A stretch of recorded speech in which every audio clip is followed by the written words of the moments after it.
आपका एक बार फिर से आर के मौर्य कॉमर्स क्लासेस के यूट्यूब चैनल में स्वागत है।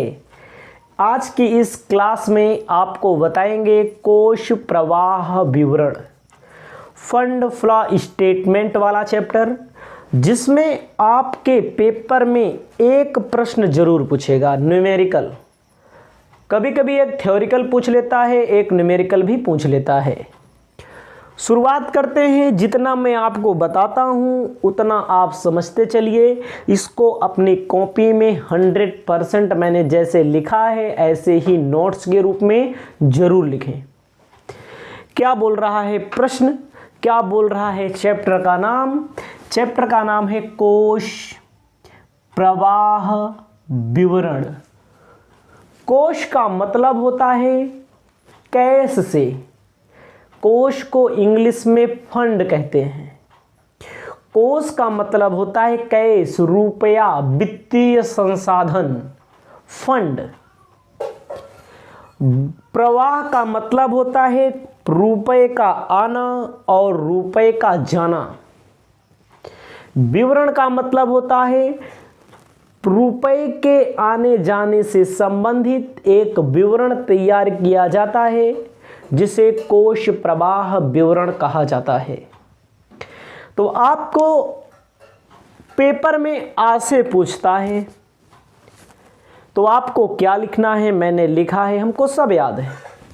मैंने इसलिए लिखा कि आप आसानी से इसे लिख सकें, इसे आसानी से याद कर सकें, इसीलिए मैंने इसको लिख दिया है।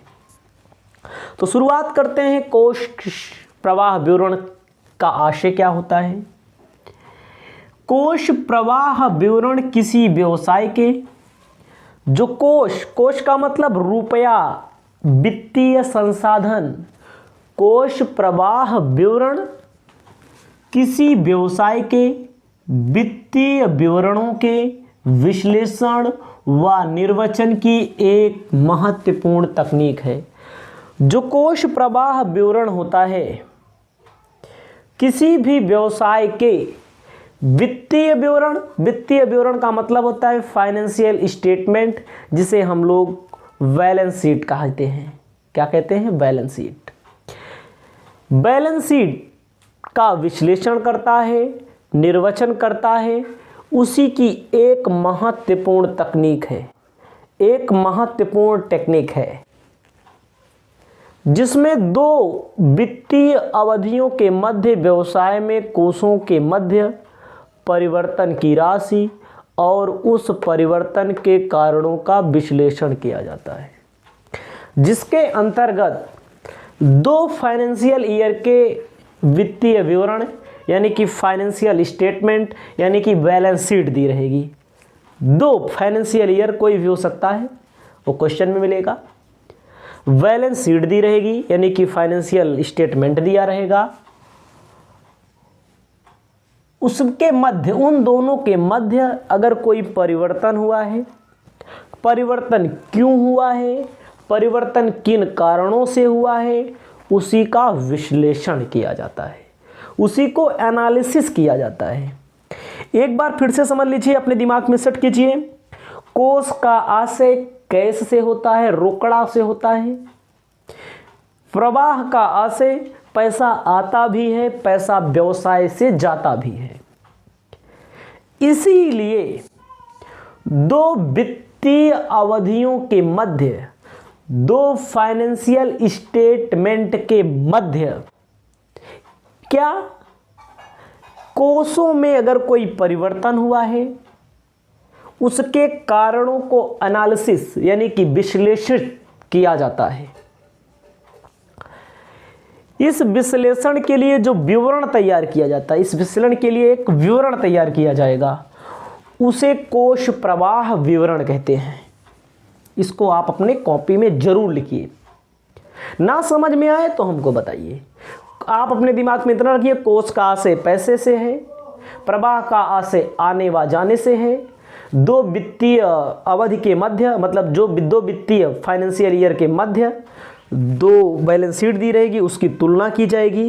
किसी में कम हुआ रहेगा, किसी में ज़्यादा हुआ रहेगा संपत्ति व दायित्व, उसी का विश्लेषण किया जाता है। ठीक है। अगर विश्लेषण किया जाता है तो उसमें पता लगता है परिवर्तन हुआ है। संपत्ति व दायित्वों के मध्य परिवर्तन के कारणों को भी ध्यान में रखा जाता है। इसके लिए एक विवरण तैयार किया जाता है जिसे कोष प्रवाह विवरण कहते हैं। आशय अगले हैं कोष का आशय। कोष का आशय रोकड़, जिसको मैंने पहले बता दिया, या वित्तीय साधनों से है। फंड, कोष, फंड्स, फंड लिखा है मैंने। कोष का मतलब फंड, या इसे नेट वर्किंग कैपिटल कहते हैं। नेट वर्किंग कैपिटल में टोटल करंट असेट्स में से टोटल करंट लायबिलिटी माइनस करते हैं।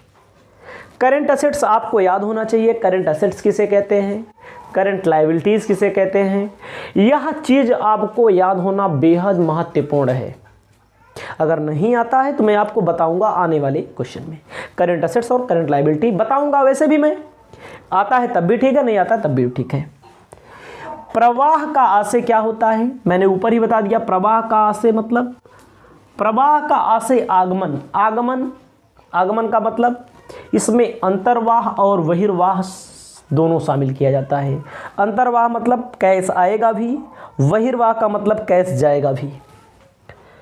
इस आधार पर कोष प्रवाह का अर्थ कोषों में परिवर्तन अर्थात कार्यशील पूंजी में परिवर्तन के कारणों को पता लगाना होता है।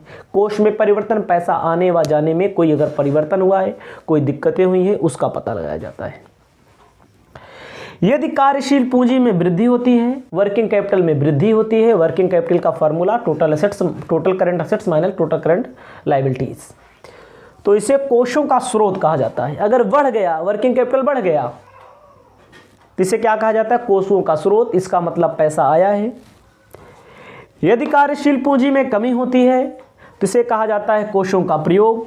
कोषे को प्रयोग का मतलब होता है कि कोषों का ज़्यादा खर्चा कर दिया गया, कोषों में से ज़्यादा पैसा चला गया है। ठीक, नोट के रूप में मैंने लिखा है कोष प्रवाह उस स्थिति में होता है जब व्यवहार का एक पक्ष कार्यशील पूंजी से संबंधित और दूसरा पक्ष गैर कार्यशील पूंजी से संबंधित अर्थात गैर चालू संपत्ति व गैर चालू दायित्व से संबंधित होता है। इस बात को आपको ध्यान में रखना है। क्या ध्यान में रखना है, मेन पॉइंट नोट। कोष प्रवाह विवरण उसी स्थिति में माना जाएगा जब एक पक्ष कार्यशील पूंजी से संबंधित हो। कार्यशील पूंजी का मतलब total current assets minus total current liability संबंधित हो, और दूसरा पक्ष गैर कार्यशील पूंजी से संबंधित हो।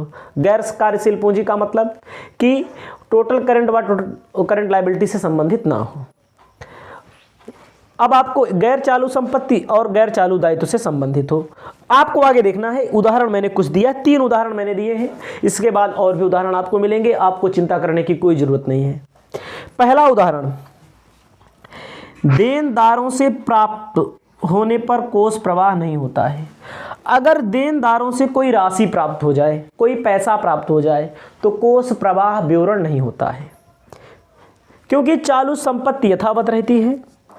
केवल अंतर इतना आता है, देनदार कम हो जाता है और रोकड़ बढ़ जाती है। आपको ध्यान देना है, आपको किस बात का ध्यान देना है, देनदार, डेटर जिसे कहा जाता है। देनदार क्या होता है, देनदार चालू संपत्ति है। कौन सी संपत्ति है, चालू संपत्ति है। देनदारों ने हमें पैसा दे दिया। देनदार का मतलब उधार जिसको बेचा है, वे लोग हमारे लिए देनदार होते हैं, हमें पैसा देते हैं। मैंने उधार सामान बेचा, तो भैया उधार बेचा है, एक दिन ऐसा आएगा कोई देनदार हमें पैसा दे देगा, तो देनदारों में कमी आ जाती है। देनदारों में क्या होता है, कमी आ जाती है, लेकिन रोकड़ में वृद्धि हो जाती है। इसमें इस वाले टॉपिक में, देनदार वाले टॉपिक में दोनों करंट असेट्स हैं, दोनों करंट असेट्स हैं। नियम क्या कह रहा है, एक करंट असेट्स हो, एक करंट लायबिलिटी हो, तब क्या होगा, तब होगा कोष प्रवाह विवरण, तब कोष प्रवाह होगा, नहीं तो नहीं होगा। देनदार भी करंट है, देनदार के उपलक्ष्य में कैश भी मिल गया, वो भी करंट है। अगर दोनों करंट हैं तो कोई भी कोष प्रवाह नहीं होगा। ठीक, आगे दूसरा, यदि नकदी में अंशों का निर्गमन किया जाए, मतलब कि अंशों का निर्गमन किया जाता है। एक होता है मशीन क्रय करने के लिए, एक होता है नकद पैसा प्राप्त करने के लिए, एक होता है प्रवर्तकों के लिए, एक होता है अभिगोपकों के लिए। यहाँ पर क्या है, नकद के लिए पैसा प्राप्त करने के लिए कंपनी अंशों का निर्गमन यदि करे तो कोष प्रवाह विवरण होगा कि नहीं होगा। इसमें क्या कहा मैंने, लिखा है होगा, कोष प्रवाह विवरण होगा, क्योंकि नकदी में वृद्धि होने के कारण, नकद पैसा आया है, नकदी में वृद्धि होने के कारण चालू संपत्ति बढ़ जाती है। नकदी में वृद्धि होने के कारण कहा है चालू संपत्ति बढ़ जाती है। यदि अंश नकदी में निर्गमन किया जाए इसमें कोष का प्रभाव होता है, क्योंकि नकदी में वृद्धि होने के कारण चालू संपत्ति बढ़ जाती है, यही कहा गया है। इसमें क्या हुआ, एक आपका मिल रहा है अंशों का निर्गमन। अंशों का निर्गमन आपकी लायबिलिटीज होगी, कंपनी की लायबिलिटीज होगी, और कैश बढ़ जाएगा कंपनी में। कंपनी में कैश बढ़ जाएगा।